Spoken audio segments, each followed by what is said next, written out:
To great fanfare today. The offering was the biggest for an internet technology company in 4 years and made its founders billionaires. Une success story qui fait bien sûr rêver Mark Zuckerberg. Mais pour que Facebook devienne aussi populaire que Google, il doit élargir son audience. Quand ils ont ouvert Facebook à tout le monde, c'était la question cruciale. Les adultes vont-ils venir? Chez Facebook, on est très attentif aux chiffres. Ils regardaient les inscriptions d'adultes heure par heure. Ça a commencé tout doucement, mais après quelques jours, les chiffres ont commencé à s'emballer. Et les adultes continuaient à s'inscrire encore et encore. Ça a été la preuve qu'il y avait bel et bien une demande pour Facebook au-delà du milieu étudiant.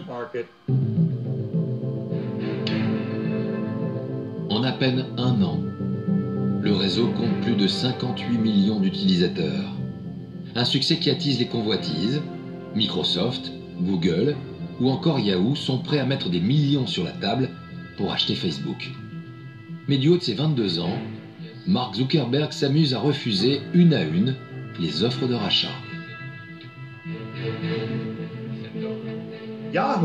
Yahoo a essayé d'acheter Facebook 1 milliard de dollars. C'était une somme importante à l'époque, étant donné que c'était encore une petite entreprise. Mais ça voulait dire aussi que ça pouvait valoir beaucoup plus. Si tous les adultes partout dans le monde pouvaient s'inscrire sur Facebook, 1 milliard de dollars n'était pas suffisant pour vendre. Alors Mark a dit non, nous ne vendrons pas, et il a refusé toutes les propositions de Yahoo ou des autres. Porté par cette ambition et cette réussite insolente, Zuckerberg reste seul à la tête de Facebook. Car le jeune homme a un projet qui dépasse le succès commercial. Il pense pouvoir modifier les relations humaines en connectant entre eux tous les habitants de la planète.